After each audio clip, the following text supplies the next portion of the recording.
You're about to listen to an excerpt of Secret City Geek Lab broadcast on KTSTFM.com every Wednesday at 7 o'clock p.m. For more news, reviews, and interviews from the world of geek, visit the Geek Lab at secretcitycomedy.com/geeklab or like us on Facebook at facebook.com/secretcity. Enjoy the show. Coming up next is Sharknado, this little television phenomenon from the Sci-Fi Channel, starring Ian Ziering and Tara Reid. When a freak hurricane swamps Los Angeles, nature's deadliest killers rule the seas, the land, and the air as thousands of sharks terrorize a waterlogged populace we call Los Angeles. The movie debuted on July 11th on the Sci-Fi Channel. Director is Anthony Ferrante. Writer Thunder Levin, and it stars Ian Ziering, Tara Reid, and John Hurd. I want to give a big thank you to our friends at Fathom Events, who gave me not only a chance to watch Sharknado on television, but to also see it on the big screen at the Irvine Spectrum in Irvine, California. Meant to be kind of a gathering of people who really just want to make fun of a movie together. Sharknado tells the environmental tale of a hurricane that moves over Los Angeles as a result of global warming.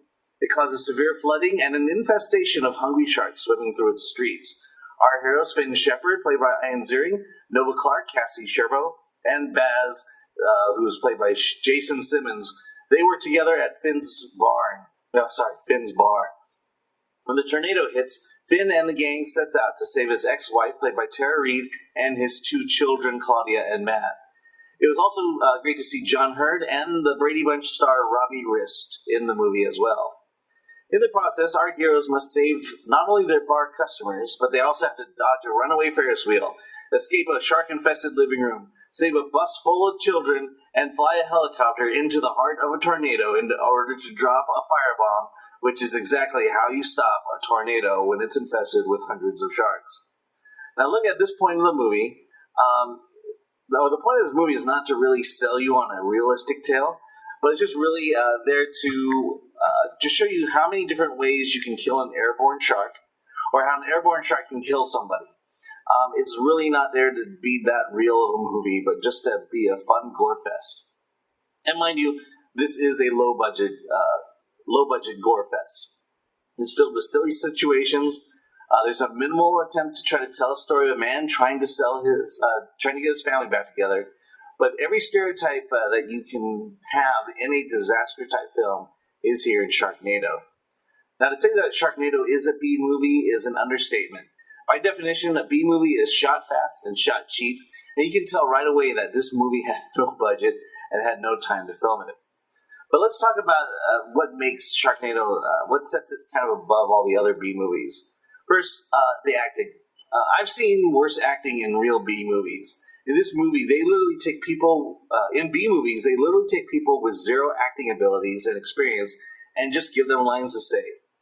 I have a great deal of admiration for the cast of Sharknado.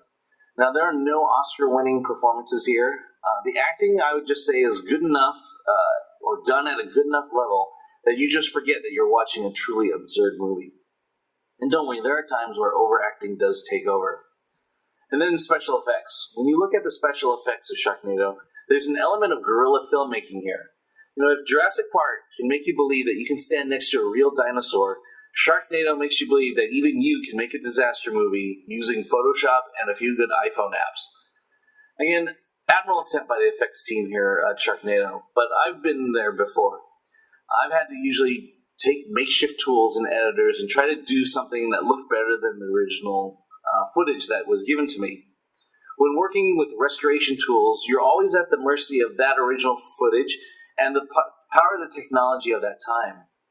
Today, doing video editing, doing animation, doing special effects is much easier for the layman to use. And when you don't have a large budget, you have to resort to these tricks and tactics in order to make your film. There are many scenes that have inconsistent color tones, image sharpness, and just odd ways in which light is rendered. Many of the outdoor scenes look muddled and dirty, but then a shark will appear out of nowhere and eat something, and you quickly forget that this is a low-budget special effects film. As far as gore and the suspense goes, it's all pretty much silly and tame. It should do very little damage to children who can handle being scared. And there are really no eye-covering moments to worry about. Now, there's a lot of hype surrounding the sci-fi phenomenon known as Sharknado. But I'll have to say this. It's a typical movie that's so bad it's good. After thinking about it for a few days, I'm not sure just how long the life of Sharknado is going to go. There will be a sequel that takes place in New York in 2 years, but, it's to me, it just feels like a passing fad. The sequel will come out, probably won't be just as good unless they can get the same crew back. They've got to do bigger and better things. But having said all this, I've sat through much worse movies, especially on the Sci-Fi Channel, and I'm not sure I can sit through this again, which is one of the requirements for it to be a cult hit. But I had a little bit of fun. It was, let's just face it, a silly movie. It's a great time for you and your friends just to get together, have some fun, throw popcorn at the screens, and start yelling at all the actors on stage. You listen to KTSTFM. I'm Alan Ng, and this is the Secret City Geek Lab. Had a chance also to participate in a press conference with Tara Reid and director Anthony Ferrante of Sharknado, and they wouldn't allow me to broadcast the press conference, but I can give you at least a couple of my notes as I was listening to it. First question that came up was, how did Tara Reid get involved? Tara Reid joined the project after reading the original script. As you can imagine, Tara must get a lot of B-movie scripts. But what made Sharknado so special was that the plot was so absurd, and many of the scenes in the movie were just so over the top and funny that she had to do the movie. She says, I was just laughing out loud when I read the script, and then she would show the script to her close friends, and they said she had to do the movie. During the initial negotiations, Tara fought hard to have the title of the movie changed, partly because she didn't want her IMDb filmography to say Sharknado. She suggested the movie Dark Skies to the director, and he calmed her fears and said, just trust me. Tara describes the filming process as one of the best sets she's been on in a while, and as silly as the movie plot was, everyone took their job seriously, and that made for a fantastic set environment. Now, why do you think Sharknado was such a big hit? The director, Anthony Ferrante, said that Sharknado was a different movie from what you'd expect from other horror or disaster movies. First of all, he calls it fake disaster movie. The events of this movie could never happen. For example, tornadoes over Southern California oceans, or shooting down flying sharks in the sky, or sharks attacking homeowners in their swimming pools. But because of its Monty Python-type violence and comedic gore, there was a significant number of children watching the movie who would not ordinarily watch a horror or a disaster film. And that meant Sharknado became a family event. Groups of friends and families gathered in homes to watch the movie, and then with a heavy stream of tweeting, it brought together a global group of Twitter followers together, and they would be commenting on the film, and everyone just wanted to get their comments in as the Twitter streams were flowing. Ferrante noted that the movie was not force-fed on the public either. There was not a large campaign by the Sci-Fi Network to grow its audience, but the movie itself was discovered by the audience, and it grew in popularity in a very viral and organic way. No one had any idea that Sharknado would be a success. Ferrante describes a late-night editing session when he was editing clips. He thought to himself, man, this is a weird movie. I don't think anyone will get it, and we just wanted to make a fun movie and cram as much stuff into it as possible. He described that the hardest part was trying to make everything look or feel real. There was no logic to this movie, but you need to ground everything in the level of reality. And he did this by making the characters play everything straight and let the silliness and absurdity happen all around them.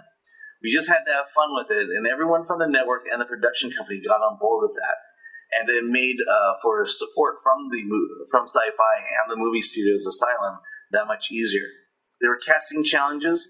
Ferrante noted that many management companies would not allow their clients to see the scripts in fear that they would actually want to do it. It scared off a lot of people, and the cast that they ultimately got was brave enough to make this movie and to give it 150%. B-movies like this are B-movies in every. B-movies like this are just don't have a large budget. If a big movie studio was to make Sharknado, it would cost anywhere between $75 million to $100 million, and the actual cost of this movie was probably estimated to be somewhere around $1 million. This was a production of Secret City Geek Lab on KTSTFM.com. We broadcast every Wednesday at 7 o'clock p.m.